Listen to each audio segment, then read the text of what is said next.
Today we're going to find out what's inside a Dreambook Jurassic Journeys Kickstarter booster box. We've got 36 packs here. Shout out to Phil from Book TCG who sent me this box. Really appreciate it, and I can't wait to see what's inside. Now this is an expansion set that they had for their Kickstarter campaigns. You're going to see the Kickstarter logo on the cards. We've got Kickstarter right there on the box. And they also had the base set, of course, with their campaign. And there were 500 of these boxes available on their store. It is now sold out. All right, there we go inside the box. These packs look great. Love the pastel, kind of very light, bright colors on there. Let's open these up and see what kind of dinosaurs we can find in this set. All right, guys, you know what we're going to do? There are 36 packs in this booster box. I'm going to open 9 at a time. We're going to do a 4-part video series of these. So we're going to do 9 packs in each video. We can just take our time and really explore this set and talk about Dreambook. Check out that art set, by the way. These are the 4 different pack arts you can get. This is like that dinosaur from Jurassic Park. Took out that guy. We got another dinosaur. Look at that. That's some kind of character you can get inside, like a 4-art trainer, humanoid character. You get a lot of like human type characters, and then also like fantastical creatures and things. A little bit like Yu-Gi-Oh. So let's open these up and see what we can get. This was an awesome campaign. I really like the boxes that they came out with the fact that they actually had an expansion you can get right off the bat, along with the base set in the Kickstarter campaign. And look at the backs of these cards. Those are really neat. Really love the art and design. Very like kind of storybook design to it. Now, since we're splitting this up into several videos, we can kind of take our time on these and really check out the art and all the different characters and things in it. So here we're starting off with Ancient Forest, and I have not seen a lot of these cards. I've seen a few things here and there, but really have not seen probably the majority of the cards in this set. So we've got so that's an artifact. We have an different kinds of artifacts. So that was a land artifact. Here we have an equipment artifact, bait and tackle. So you put these on your characters. And not familiar with a lot of sort of the rarity and a lot of the stuff going on in the card. A little bit. We did an interview with Phil from Book TCG. He's the creator. He's also one of the artists. Look at that. That's cool. So here's one of our human characters, Buffy.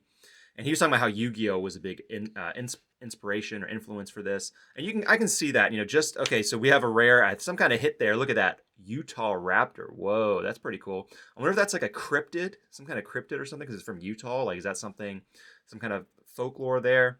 And they have all kinds of things represented there. Different characters, characters from fairy tales. I guess like if this is a cryptid, maybe some cryptids here and there.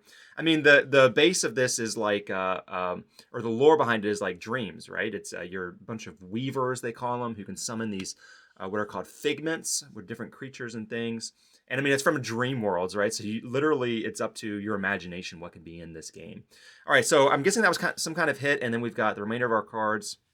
Right here, coming after that, Sheepopo, another dinosaur. We're going to be seeing a lot of dinosaurs in this, and then a critical booster. We have a skill card. All right, so we've got creatures, like our dinosaurs and humans. We got artifacts, which come in equipment and land, and then we got these skill cards. I really like, this is very charming, sort of the simplicity of this art here. And that's a Philip Siegel artwork as well. So he's one of the artists. You've got a lot of great artists in this. You've got Art Crypt, Cow Wakers.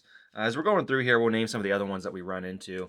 So that was our hit there, was this Utah Raptor. So the rarity, my understanding, is based off a color system, like Roy G. Biv. Like I think red is common at the bottom of the Roy G. Biv spectrum, and then violet would be your like highest rarity. So I'm not too familiar with all the rarities. Basically, whatever we hit that looks kind of foily or really nice, maybe has some special art to it, special card effect on it, we're going to be putting over there in our hit slot until we get a little more familiarity with these packs. All right, so now we've got Dino Demetro, and that is an art crypt. This artist also has a very distinctive style like Philip Siegel does. And a lot of the artists you'll notice in Dreambook are like that. They have their very own distinctive style, so you can kind of like instantly recognize their art. Here's a Jesse Shackelford. But at the same time, they all definitely just fit within the world and the aesthetic of Dreambook, which I find really nice. Here's Zach Mystery. Zach's art does have its own very distinctive look to it as well, like all the other artists. Donnie, look at that. So there's a Cow Waker. So this has more of like maybe a little bit of a digital kind of smoothness added to it. And I'm not an artist, guys. I'm not sure how to exactly explain the distinctions of art between these cards, but look at this. We got a hit. All right, so it looks like Yu-Gi-Oh, our hit comes somewhere in the middle of the pack. And we go, oh man, that is really nice. Look at that. Straw Betty, that is beautiful. And check out the foiling on that, how the light is really reflecting off all those different diagonal grids on that. Wow, and the border really matches up well with that. And I like how it's layered too. The subject kind of pops out of that. And that's just a wonderful art there, just Really imaginative, really fanciful character designs, very similar to the way Yu-Gi-Oh does. So after opening Yu-Gi-Oh, I'm definitely seeing the inspiration and the influence. And this is also a Cal Wakers one, so that's really nice. It's definitely our hit right there. Now we've got Electronodon. Shout out to Jimbo Klimbo Game. I got this card in a giveaway of several Kickstarter cards he sent out to me. Really appreciate that. Elemental Minion. Man, it's so awesome going through these. And like, I'm a Dream Book fan. I have a few Dream Book cards, and I've been following them for a while, and I've not seen a lot of these cards. This is my first time opening Jurassic Journeys, and it's really, really cool. Oh, we got 2 elemental minions there, so you get these different elemental creatures. Now, one thing that I really like about Dream Book is that in the gameplay, now keep in mind I have not, they get a little pull tab here. Okay, I'm going to just open it like this. Now, keep in mind, I have not played this game, but I have a little bit of an understanding of it based on our interview with Phil and just kind of looking around the cards. And I understand that you can only have 1 of each card in your deck. Like, you can't have play sets. You can't have 2 or 3 or 4 of any one particular card in your deck. And they're 50 card decks. And I think that's really cool because that means there can be a huge variety to the different game states and the things you're going to be pulling and the different interactions you're going to be having. You can't just have your main cards that you know you need to draw and you want to play in a certain way every single time. You can't, depend on drawing certain cards all consistently and by having play sets of them. You're going to have to just be very careful about what single cards you have throughout your deck and make sure that you have a wide range of different interactions. And I think that sounds like it would make for a lot of really fun gameplay. Here's Ada. That looks really cool. I love the art on that. Look at the colors there, like the blue going shifting over to the red in the background. Really, really nice.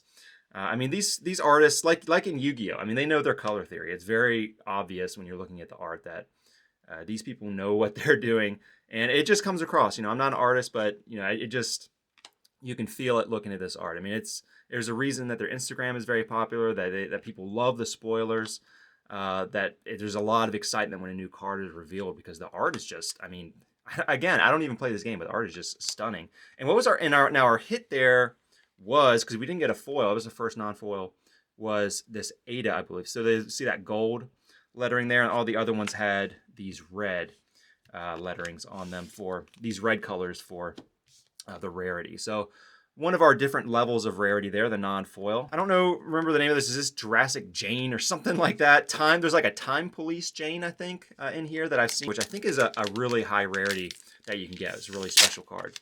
Now, they've got Ancient Mystic for pre-order on their website. They're going to be 500 of those boxes. And I ordered, I want to say 6, maybe between 4 and 6 of those boxes. I might pick up some more. I haven't decided yet. But I'm really excited for that. You're going to want to go check out their Instagram because they have a lot of spoilers from that coming out. And what's cool about it is there's going to be a lot of new rarity types. They're going to have like these sketch rares that are really interesting with signatures on them. They're going to have full art version cards, which were not in the Kickstarter. Those nor the sketch cards were in the Kickstarter cards. So they're going to have a lot of new card types. And they already have a remastered version edition of cards coming out because they had a lot of products and cards come out before their Kickstarter. Now, this is some kind of rarity. We got a little yellow signal there. We got Nova Mecha Achilles. Very cool. So I guess we won't get a holo in this pack. That's just our regular. So we'll put that over there. All right. So at least we're understanding the pack a little bit better. But yes, I'm really excited about that remaster set because they're going to be bringing back, I guess, a lot of classics from Alpha and their beta products and giving them new treatments. Ooh, look at the colors on that. Papagayo with that parrot tropical bird. That's a Philip Siegel work right there. That's nice. So you've got a watercolor effect to that. Really very cool. And then, again, I love the simplicity of some of these skill cards right there. All right, so we got just a few packs left. Really, really enjoying this first opening here with these first 9 packs. Again, we're going to do 3 more videos to finish out the rest of the packs from this box and really just kind of take our time and enjoy the set and talk about Dream Book. And, in this first half of these packs, we've already hit 2 really cool cards. That Utah Raptor, that Straw Betty, really nice foils. And then we got some non-holo foils. So it'd be interesting to see at the very end of this 4 video series what all we get. If there's something, even super rare or hyper rare that we got that will be a bigger color than the ones we already pulled. Because again, there's I think it's Violet and correct me if I'm wrong, someone in the comments below, that I would guess Violet, if it's Roy G. Biv, that it would go in that order, that the Violet would be the highest rarity tier you can get in here. And, there's not going to be a huge population of these cards, obviously, because there are only 500 boxes. these ones with the Kickstarter on them. So I would guess like those super high rarity ones are not going to have a really big supply out there in the world. And this was our hit from that, so I missed it because it wasn't the foil. Dino Megalostego. So I would guess that these rare ones, of course, have a little bit more power and strength to them. And it would be interesting to see, like, I guess you can't make just a deck full of all rare cards. Like, you probably need some of the staples that are of the lower tierities. A Sabretooth, there's a Zach Mystery card right there. Did get that from Jimbo Klimbo as well in that giveaway, so that was really nice. So you can see they have different elements signified there on the corners of the card. And looking for our hit here. Here we go. So we got a golden dodo. That's hilarious. I've not seen that card before. That's really cool. Yeah, so they're very imaginative with the concepts of different creatures that they come up with. And I would say, you know, so far, just from what I've seen, like look at that. I mean, this is a great theming with Jurassic Journeys. I mean, this very clearly has that dinosaur element to it. But it also doesn't go overboard. I mean, you have something like this, like Chantilly, that like I wouldn't guess that's from a dinosaur set. And I think that's okay. You know, you don't need to have every single card in your set be super strong on the theme. Like you need some, you know, staples and things that are being reprinted and kind of appearing here and there to also kind of create some surprise and variation in the set. So it's not just too predictable, you know. Like here we have a fish, but I mean, that could be like a Jurassic fish, right? Like a prehistoric fish or something. All right, so starting to see a few duplicates. Like we just pulled this Flyboy. And we pulled Larry before, so we're getting a little more familiarity, but still some new stuff too. Like there's those plasma blades. That's our hit for that. Look at that. That's something I would want to play. That just looks really cool. Like you just want to. That looks like it would be fun to slap on a creature and pump up their power a little bit. And then we've got Ancient Green Basilisk, Bubble Barrage, another Chantilly. So starting to see some more duplicates like Doom Soldier. We pulled them before. Down to our last 2 packs here. So the question is, we've gotten 5 non-hollow hits and 2 hollow hits. So we'll put those right over there, actually. Put these down here so we can see them a little bit better. Are we going to hit another hollow hit in these last 2 packs? Phil, great job. Dreambook, great job with these packs. They feel really nice to open. Very easy. I'm really struggling with the Pokemon packs. You got to massage those. They're really hard to kind of pull open. Yu-Gi-Oh! Does a good job with their packs. MTG has a nice, is easy to open, and MetaZoo has a good feel to it as well. So these cards feel really nice too. It seems like they're doing really nice card stock. And Phil, in our interview with him, said that they did some kind of like, okay, whoa, hey, I'm gonna get back to that in a second. Look at that, we got a hit. Okay, so like the ones down here, we've got a lot of hollow popping up on the different elements on the bottom. Let's see what we got. Oh yeah, check that out. I was talking about this card earlier. So Time Police Jane, Kickstarter hollow. Whoa. I would guess, like, is this the highest rarity you can get? Whoa, that looks incredible. Look at the shine on that.